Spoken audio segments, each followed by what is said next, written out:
Darth Vader, Dark Lord of the Sith, one of the most iconic characters in cinematic history, has returned for the Obi-Wan Kenobi television series, and I could not be more excited to discuss Star Wars once again. As many longtime subscribers know, I used to cover Star Wars all the time, not to the level of detail that I cover the Marvel Cinematic Universe or the DC Extended Universe, but a decent amount.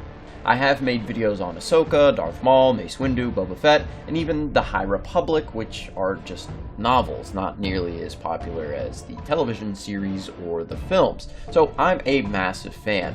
But with other properties taking up the bulk of my time, I haven't had the chance to delve into Star Wars as much, but now I think it's time to return. So in this video, I will be detailing Darth Vader's incredible power, speed, and force abilities. However, I'm going to do it a bit differently than a typical Key Issues power scaling video. I'm going to take you on a journey from Anakin's turn to the dark side and his rebirth as Darth Vader in Revenge of the Sith, all the way through his death in Return of the Jedi, to show you how powerful Vader is throughout his time as Sidious's most powerful weapon. However, I'd first like to thank today's sponsor. Today's video is brought to you by Skillshare. Millions of people around the world are using Skillshare to expand their own abilities, grow creatively, and improve their knowledge base. Skillshare is an online community of classes aimed at anyone trying to improve themselves and what they do. Courses like iMovie and Adobe Premiere help aspiring YouTubers improve their video editing skills and presentations, and even experienced editors can learn a thing or two. In my downtime, I enjoy playing music, and I have been checking out a ton of different bass guitar lessons. If you're a longtime subscriber of Key Issues or even seen a few of our videos, you're probably interested in superheroes, and there are great courses on helping you break into the comic book industry as an artist if that's something you're interested in doing. There's an awesome course by David Finch, somebody that's worked with both Marvel and DC, so getting advice from somebody who's been there and done that professionally is invaluable. Join a diverse community of people dedicated to learning with Skillshare. The first 1,000 of our viewers to sign up through our link in the description will get a 1-month free trial of Skillshare so you can start exploring your creativity today. But before we delve into Vader specifically, I'd like to first briefly cover how powerful Anakin was just prior to becoming Vader, just so we can get a point of reference to compare to later on. So Anakin Skywalker, towards the tail end of the Clone Wars, was considered to be one of the Jedi Order's most powerful knights. Despite not being a fully fledged Jedi Master, Anakin was certainly more powerful than the majority of the Jedi Council and should be compared to the likes of Yoda and Mace Windu rather than someone like Obi-Wan Kenobi. Yoda and Mace are both at various points called the Jedi's most powerful Force users. They're continually receiving separate but equal statements of each being the best duelist, the most powerful, yada yada yada. And it might be the most debatable topic in Star Wars, and it could be the subject of another video down the line if you guys are interested in Yoda or Mace. Each one of these legendary Jedi Masters has multiple statements staking the claim to the title of most powerful, but Anakin shouldn't be left out of the conversation. He's right behind them by the end of the Clone War, and would have likely surpassed them shortly after if he would have remained a Jedi. Aside from the various statements claiming Anakin was one of the Jedi Order's most powerful practitioners, we have various feats to back these claims up.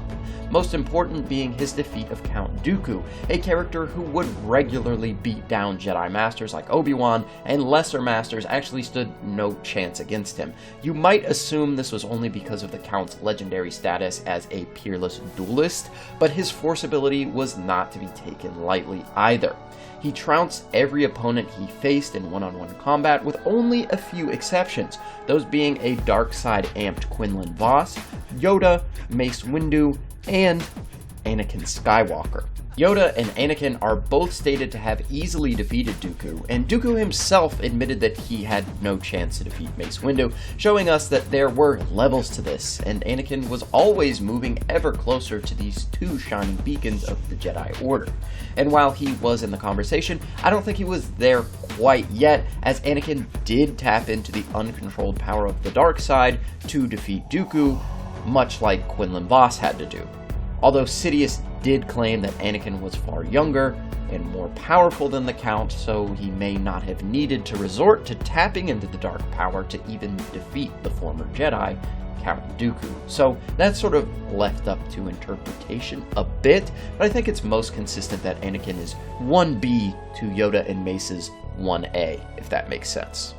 So to put this level of power into perspective a bit, Yoda was literally able to move mountains during his time as Jedi Grand Master. He went up against giants of living stone whose laughs broke apart the ground and shook asteroids orbiting the planet. Their laugh alone generated over 476 kilotons, enough to decimate an entire city, and at one point the giant attempted to squash the diminutive Jedi Master while having its power amplified by a group of its worshippers, but Yoda was able to stop the literal mountain-sized behemoth in its tracks without much strain. This is the level of power Anakin was approaching at this time, but after falling to the dark side, his power immediately grew as he channeled his lifelong fear, rage, and suffering, becoming Darth Vader, which allowed him to surpass the Jedi Grand Master Yoda and the Master of the Order, Mace Windu. During Nightfall, Vader reached a new level of power that Anakin had never been able to touch, and during this horrific event, he slaughtered every Jedi in his path, including younglings and the Jedi Swordmaster, Sindralig. But after all of this, Vader began to question himself. What had he done? Could he come back? And was it all worth it? The conflict, which would become an ever-present force later in his life, creeped in, and he wept silently to himself before traveling to Mustafar, where he would come to blows with his best friend and former mentor, Jedi Master Obi-Wan Kenobi. This is where a lot of misconceptions about both Vader and Obi-Wan's power levels rear their ugly heads. Vader was distraught at this point, his emotions waging a war inside himself which prevented him from reaching his full potential as a dark side user. Despite the fact that Yoda felt Obi-Wan could go beat Anakin and would be no match for Darth Sidious, in reality, Obi-Wan really wasn't a match for either. Here's a quote from StarWars.com that summarizes this perfectly. During their duel on Mustafar, Vader was sloppy and his emotions were out of control. Because of this, Kenobi won. So that's just a blatant statement that Anakin could not fight properly because of the conflict raging within him. Additionally, Obi-Wan had a major advantage in this duel with Vader that no other opponent could hope to have. It's over, Anakin! I have the high ground! No, not that. Obi-Wan and Anakin had spent so much time together that they essentially had like a symbiotic relationship when it came to duels.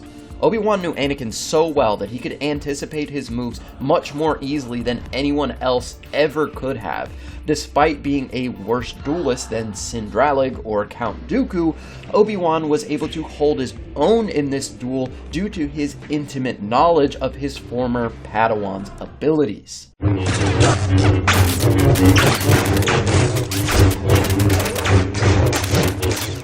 And just to nail this home a bit, Darth Vader, again, was conflicted, which affects his connection to the Force and limits what he can do with it. Not only this, but his emotions were so out of control that he was fighting sloppy. He wasn't at his peak performance in terms of lightsaber dueling. And, on top of this, Obi-Wan is so knowledgeable of Anakin's fighting style that it gave Obi-Wan a massive advantage that no other Jedi or Sith would have against him. So after being cut down by Obi-Wan, Vader finally gave himself to the dark side fully, but this wasn't enough to make up for the loss of his limbs and the restrictions of his iconic suit, which he needed to keep himself alive.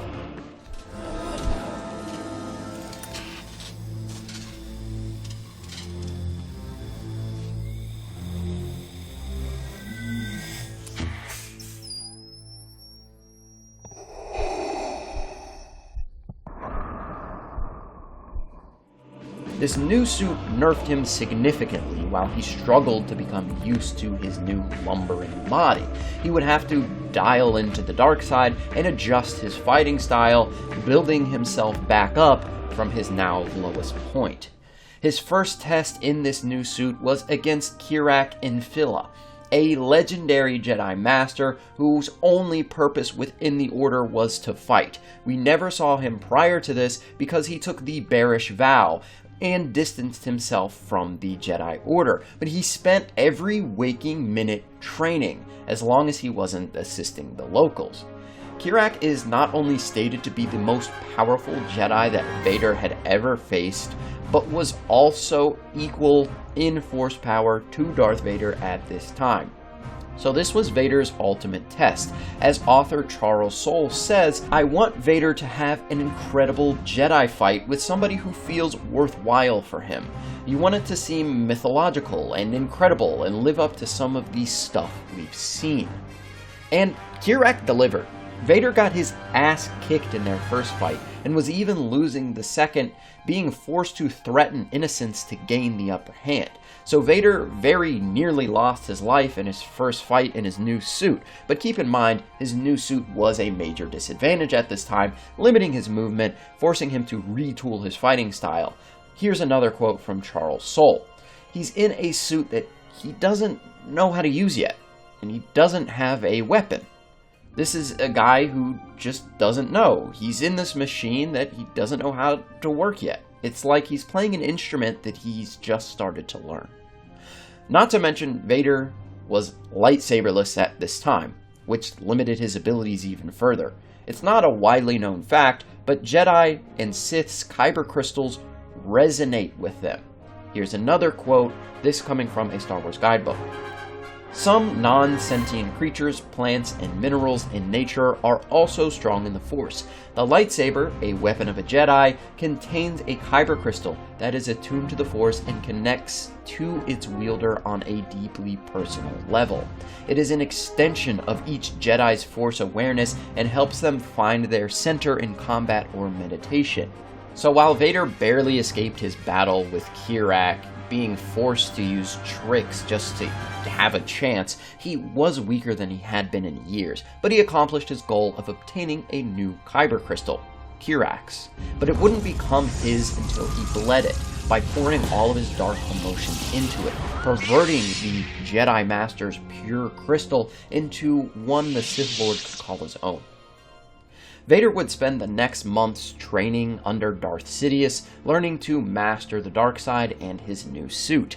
During this time, Vader finally reached and then surpassed the peak of power that Anakin Skywalker had once achieved. Quote, "His injuries had deformed his body, left it broken, but they'd perfected his spirit, strengthening his connection to the Force. Suffering had birthed insight." Grand Moff Tarkin supported this as well. As someone who had fought during the Clone Wars, he had, quote, "never seen anyone put an energy blade to such determined purpose or achieve such rapid and lethal results." So, with these two statements combined, it's easy to come to the conclusion that Darth Vader not only surpassed Anakin, but Yoda and Mace Windu as well. Additionally, he's come to not only be comfortable in his suit, but thrive in it. Despite losing his limbs, his connection to the Force was stronger than ever, and the strength afforded to him by the suit exceeded his natural strength, which of course could also be augmented by the Force itself. Here's another example of that. Vader stepped from the lift and used the Force to augment his speed, sprinting through the smoky, crowded corridors. This is something not all Star Wars fans immediately understand, but the Jedi and Sith amplify their strikes in battle, which would make their lightsaber strikes as powerful as any Force push that they can muster. Here's some more quotes to support this idea. "Ventress was done with finesse. That bow had been given to her by her fellow Night Sisters. Snarling like an animal, she used the Force to augment her own not inconsiderable strength, flipped the Volpi over, and straddled him. Kylo Ren is the champion of the First Order. Luke Skywalker trained him to be a Jedi, but he fell to the dark side of the Force and became evil. His Force powers make him incredibly strong and fast. The Force also augments a user's natural abilities. Both Jedi and Sith have enhanced speed, stamina, athleticism, and agility, which is further honed through the years of training and practice. But as Vader's strength grew, so did Sidious's, which Vader's master had to remind his student of time and time again. While I read this next quote, keep in mind what we just spoke about, the fact that Jedi and Sith regularly amp their physical capabilities. Vader turned and looked down to the floor below, where his master, surrounded by a dozen or more lilacs, was spinning, whirling, leaping, his lightsaber moving so fast it blurred. He looked tiny amid their bulk, but moved with preternatural speed, his blade stabbing and slashing and severing. He was laughing, the familiar cackle somehow audible above the sounds of the Horde. Preternatural means beyond what is normal. So despite the fact that Vader himself can amplify his speed with the Force, Sidious's speed still seemed impossible to him. But let's continue. Vader looked from his master to the dark mouth of the mine inside which Drua and the rest of the villagers had fled.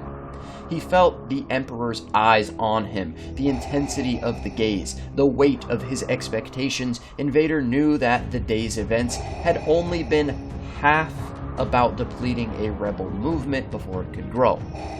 They had also, as Vader had suspected, been about testing him, forcing him to face the ghosts of his past and exorcise them forever and fully. He saw that more clearly now, saw too that his master was right to administer the test. It also explained why his master had shown so little of his true power throughout the day. Perhaps he wanted Vader to rely on himself to overcome the challenges they'd faced, or perhaps he wanted to seem weaker than he was to draw out any treacherous ambitions Vader may have held. So, Sidious, while holding back, was still far superior to Vader, something that he could not stand, so he continued steadfast in his training and yearned for his own base of operations. He demanded a planet from Sidious, and where better to settle down than on Mustafar, the planet where he suffered his greatest defeat. Sidious made preparations for his base to be built there, and sent along the mask of the ancient Sith Lord, Darth Momin, hoping Vader would learn from an experience with the haunted artifact. The mask influenced the architect that Sidious sent with Vader, and the spirit of Momin eventually possessed her. Momin was an ancient Sith artist who lived prior to the Rule of Two. Momin's power was immense. In his prime, he built a machine which he channeled the Force through that could freeze time indefinitely in a localized area. However, he was stopped by the Jedi of his time, and his machine destroyed him and the entire city. Momin promised Vader that if the right structure was built on Mustafar, a dark side nexus, that Vader could open a door to the dark side and reunite himself with Padme. After Momin's sixth design, Vader attempted to open the door and struggled with the portal. The two opposing forces shook the planet, causing storms and earthquakes throughout the entire surface, a feat which could be overlooked, but not by me. The amount of energy to accomplish something like this would be over 760 teratons, enough to decimate an entire continent, so clearly we're much more powerful than the mountain-level Yoda. But upon the ninth attempt, Momin perfected the castle's design, but before Vader could open the door completely, he was interrupted by the native Mustafarians, and while he was away, Momin opened the door, and his true form emerged from the portal and challenged Vader. A battle ensued, and while it seemed like Momin would defeat the former Jedi, Vader had other plans, and crushed Momin's body with a slab of stone. As I mentioned earlier, Momin was no slouch. His connection to the Force was so powerful that he could freeze entire cities in place, and ended up destroying that city entirely, by accident. Additionally, Luke Skywalker states that one must be a particularly adept Sith to infuse your being and escape death within an object, something none of the Sith within the era of the Rule of Two could accomplish, a feat Sidious sought to accomplish his entire life. Years would pass, and the two Dark Lords of the Sith would continue in their routine. Vader would amass power, as Sidious continued to do so as well. During these years, Vader would run into Seer Junda and Cal Kestis, and during their escape from the Fortress Inquisitoris, Vader was forced to hold back a tidal wave of water which was crashing down upon him. While certainly not as impressive as the feats we mentioned previously, it's still worth noting. There's a fantastic video done by Game Theory where they calculate how impressive this feat is, and it comes out to small city level. Again, not as impressive as prior feats, but worth noting. Now, this span of time is also where the Obi-Wan Kenobi series takes place, and as we saw in that series, Vader is still cemented as far beyond his Inquisitors, which is consistent with Jedi Fallen Order, as Vader smashed Cal, who we know is relative to the Inquisitors. And this gap in power extends to even the Grand Inquisitor, the most powerful of his legion, who Vader also easily defeats. But we all saw what happened in his rematch with Obi-Wan. Despite winning the initial back and forth, Obi-Wan rose at his full strength as a Jedi Master and confronted Vader again, gaining the upper hand and defeating the Dark Lord. However, Sidious tells us that just like with Obi-Wan and Anakin's duel on Mustafar, Darth Vader let Anakin Skywalker's feelings cloud his connection to the dark side. His confliction was something he still struggled with, despite claiming that he had killed Anakin completely. It's just sad that his closest friend could not see that Anakin was still worth saving. But let's fast forward to Star Wars Rebels, where Darth Vader engages in arguably his toughest test since Kirak, his former Padawan, Ahsoka Tano. In the years since Ahsoka chose to leave the Jedi Order, she continued steadfast in her own training, becoming more and more powerful, mirroring the progression of her former master. By this time, Ahsoka was considered a master of lightsaber combat, and Dave Filoni had this to say about her. We all felt that Ahsoka, the only person that could really match her in this time period blow for blow, would be Vader or the Emperor. Unfortunately for her, Vader is more powerful than ever, and stronger than she could have imagined. In the years since his duel with Darth Momin on Mustafar, Vader entered his quote-unquote prime, as stated by the creators of the series. This is Vader in his prime. You gotta remember how far we've come from the character when he was Anakin. Prime in this context would mean a state of time of greatest strength, vigor, or success in a person's life. While this isn't Vader's absolute peak of power, it is where he began the span of his life where he would be his most consistently powerful.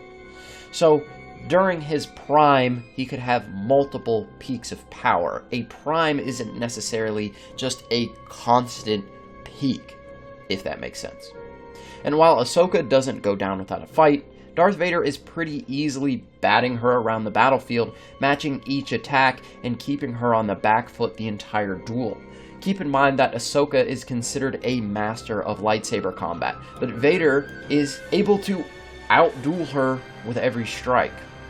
While she's able to block, she rarely gets the chance to go on the offensive, and she resorts to destroying the temple to defeat him, essentially dying and taking him with her. However, she is saved by Ezra Bridger, while Vader tanks the entire temple falling upon him. But before we downplay Ahsoka, Vader was not holding back. He was going all out in an attempt to kill his former friend. A quote from Dave Filoni highlights this. "She is not an opportunity like his son is. The idea of being Vader's son begins with, 'He is mine.' When Vader says to Ahsoka, 'We need not be adversaries. The Emperor will show you mercy,' that is a lie." Additionally, Vader was going to kill Ahsoka. As I said, he had soundly beaten her. So, the only being in the galaxy who could hope to stand up to Vader and Sidious at that time tried it and was defeated. Although, I think Maul would do okay as well, but let's move on. Following this decisive victory over a shadow of his past, Vader became even more confident, reaching yet again another peak of power during A New Hope. The Vader of A New Hope is much more self-assured. He's angry, but never quite out of control, though he takes orders from Tarkin, based as much on a begrudging respect than any issue of rank. Vader is at the height of his power, and it shows in every interaction he has, and even in the way he stands. This state of mind would continue on and help him destroy another link to Anakin Skywalker's life, his former master, Obi-Wan Kenobi. And while it may not look like it, Obi-Wan was getting demolished in his brief duel with Darth Vader on the Death Star. Here are some more quotes. Your powers are weak, old man. Our lightsabers clash. I try to push forward only to be thrust violently back. It's like striking iron. There's no give in Vader's arms, and far too much in mine. You should not have come back. Vader tells me. My resources are depleted, my body screaming with pain. I have no hope of winning this fight. He lunges at me, slash and counter slash, stab and riposte. The air is thick with plasma discharge, lights dancing on the edge of my vision. I'm forced back, muscle burning, breath ragged. The grip of my lightsaber is slick in my hands, my ears ringing. But this wouldn't last long. He would soon learn of his children, Luke and Leia, which would begin to diminish his supreme confidence and his connection to the dark side. This would build over the course of the next couple years, and despite this massive nerf to his overall power, he still easily dispatched the rebels. At one point, he uses the Force to shield his TIE Advance from proton torpedoes, which are each calculated at over a gigaton of force, or mountain level in power.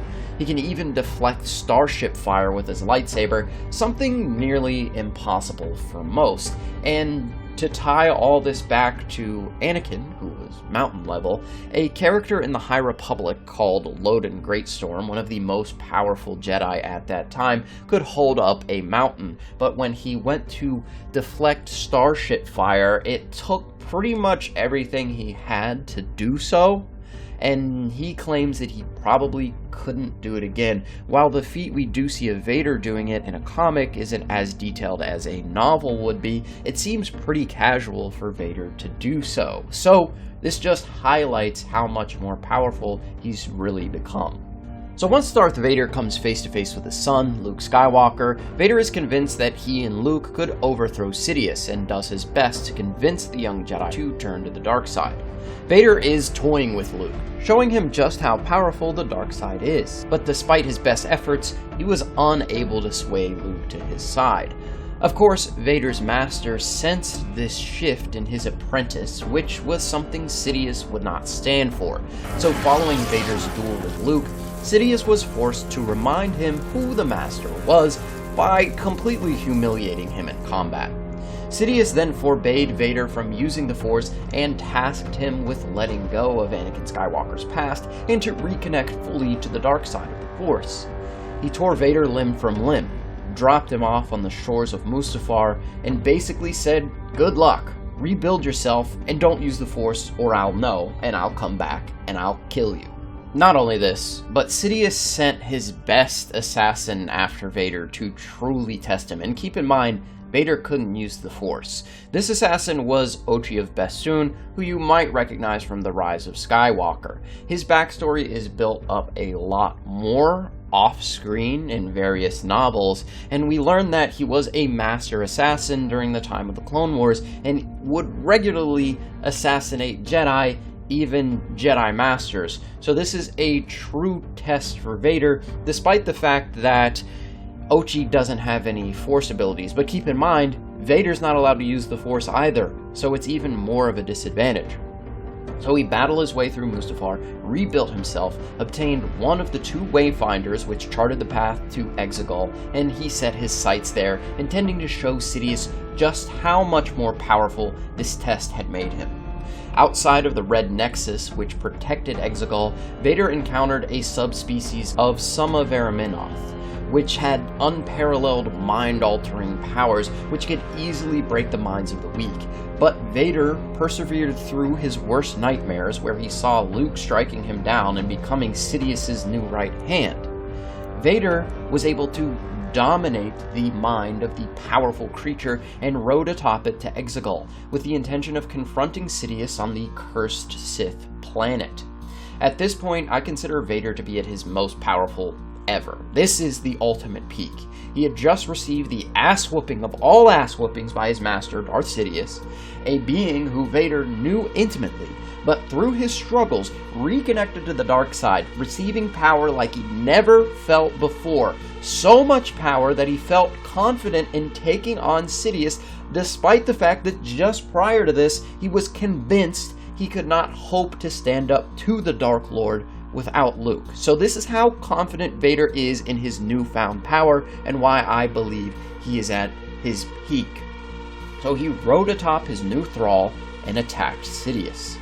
But Vader learned very quickly that again, there were levels to this, and that he may never be able to match his master in the dark side, as Sidious easily dispatched the massive creature and showed Vader his true power. Sidious showed Vader a massive kyber crystal that was bled by the Sith cultists and kept it in constant pain 24/7. This kyber crystal would eventually go on to power the Final Order, a fleet of Star Destroyers each as powerful as the Death Star itself. The Death Star can output forces exceeding 16.5 ninitons, which is enough to destroy a dwarf star. This is a number so astronomical that it's tough to properly explain, and honestly, the human mind really struggles to comprehend numbers this large. It's pretty much impossible. But this is quintillions of times more powerful than the most powerful nuclear bomb on record. So with that in mind, Sidious is able to literally control this power. Literally control it. The power of 1,080 Death Stars. So multiply 16 ninitons by 1,080 and we can begin to understand Sidious's unlimited power. That number, well, not unlimited, I'm going to put on screen for you. That's a lot of zeros. And it's enough power to destroy a star. Characters who were simply in the vicinity of Sidious were either killed or permanently scarred by his mere presence on Exegol, and Vader himself couldn't withstand Sidious's aura either. So this number is astronomical, I get that, and it's tough to make sense of it, but I'm going to do my best. Our sun is a star, and it's a relatively small one, but despite the fact that it is very small, it can fit about 1 million planet Earths within it.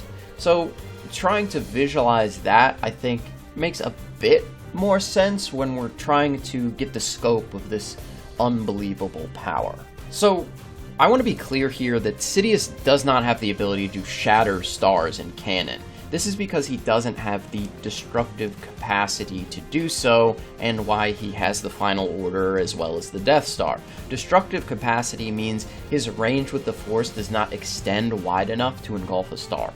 And this level of power, while seemingly ridiculous at face value, is not only consistent in this continuity, but even more mind-boggling in Legends, where Sidious had the capability to destroy the entire universe itself using a Force storm.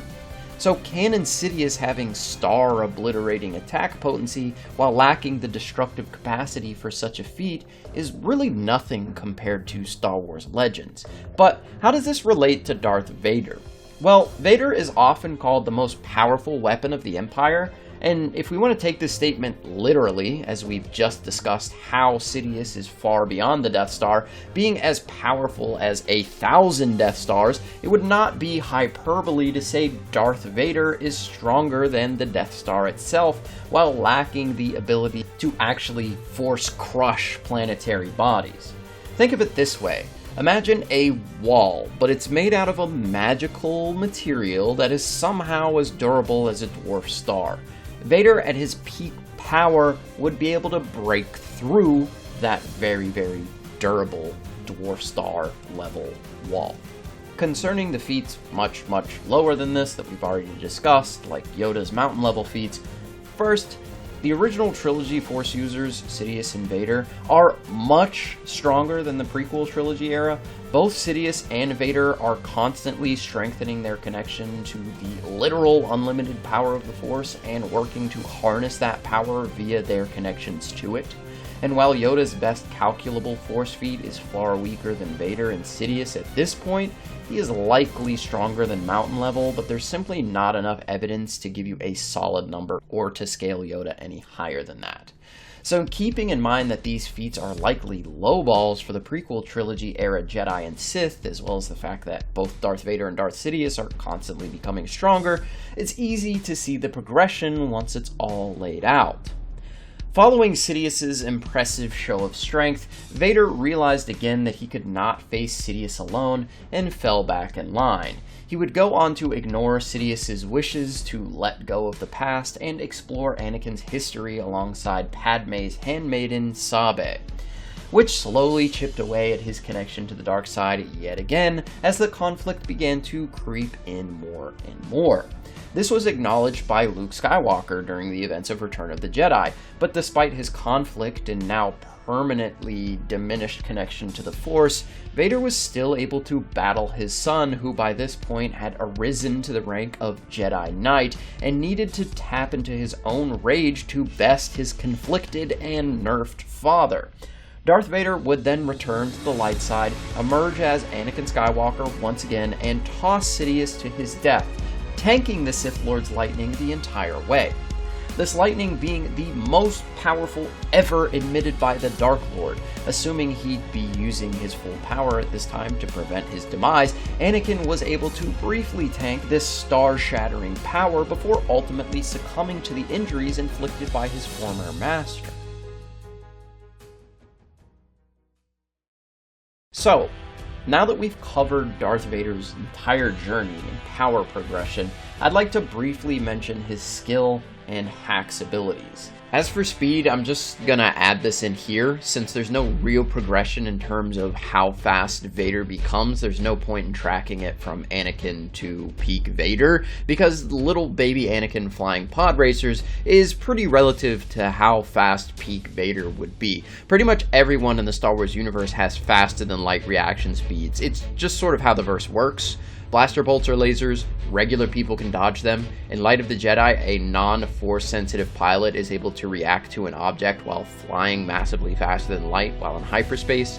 Vader himself has a similar feat, although he performs it much easier than non-force sensitive, and as I mentioned earlier, Jedi and Sith can amplify their speed via the Force, so they would be unquantifiably above the standard Star Wars being when doing so, meaning Vader easily has massively faster than light reaction speeds when amplifying his speed via the Force, and would have faster than light reaction speeds regardless. As I mentioned before, Vader's lightsaber skill is arguably unparalleled. He's above other lightsaber masters like Ahsoka, and would easily dwarf the skill of Sidious despite being weaker than his master. With the Force, Vader can of course augment his strength, giving his most powerful strikes planet-busting power, but he can as well amplify his speed. His endurance is also an underrated facet of his power set. As we know, without his suit, he will eventually die. He needs it to survive. However, there have been multiple instances where his suit had been disabled entirely, but through sheer willpower, he can survive and even move without power. He's been beaten to the brink of death multiple times by beings such as Kirak and of course his own master Sidious, but he continues to endure. He ordered Grand Moff Tarkin to hunt him relentlessly, which was one of the coolest Vader comics ever, but in that issue Tarkin considers his will and strength incalculable, and during this time Tarkin employed every strategy to defeat Vader, using the most skilled assets at his disposal.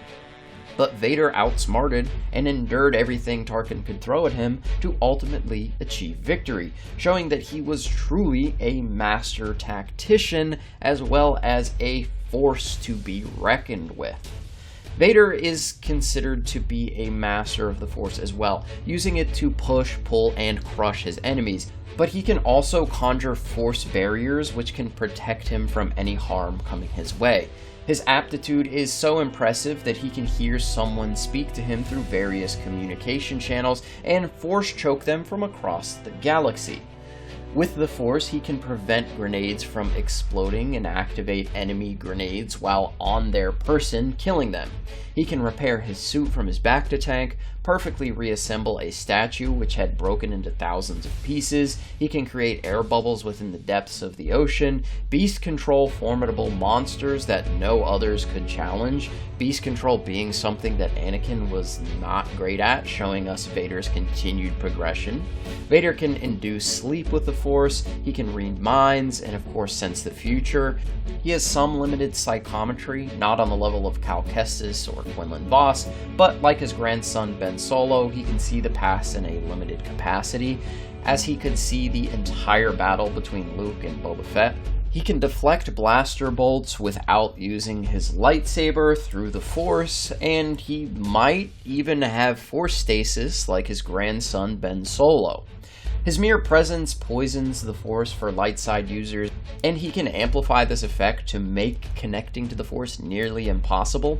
He's easily the greatest pilot during his time, outflying legendary pilots like Han Solo and Chewbacca. His suit is made from Durasteel and is flame retardant, giving him a shell to truly protect his vulnerable body. In the end, Darth Vader was truly one of the most powerful Sith to ever live, who never reached his full potential as a Sith. However, I believe we may have seen a glimpse of this full Sith potential. After opening the portal Momin had helped him uncover on Mustafar, Vader entered, and there he encountered all of the Jedi, who had, in some part, led to his fall and embrace of the dark side. Vader was unmerciless in his advance, outmaneuvering the Jedi Council, Kirak, and even Yoda and Mace Windu, cutting each of them down without a second thought until he reached Sidious, who dared to command Vader. Sidious was a liar who couldn't save Padme, one who manipulated and tortured Anakin. He was the cause of much of his suffering. And without hesitation, Vader blasted his Sith Master with pure red Sith lightning, which left the Dark Lord as nothing but a pile of ash. But one thing would always prevent Vader from reaching these heights, the same thing that caused his fall to the dark side in the first place, his obsessive and blinding love for his family. I hope this video was able to display Vader's full power in Star Wars canon, and please take a look at my Ahsoka and Mace Windu videos for more Star Wars scaling. If you enjoyed this video, please let me know if you would like more Star Wars videos in the future. Thank you to Crisis for editing this video as well. He has a great video on Darth Vader's power in Star Wars Legends, so if you're interested in that, his channel is linked in the description. Since we've been here forever, I'll just cut this off for now. Thanks for watching, everybody, and remember the motto, it's Darth Vader over everything, and I'll talk to you guys next time.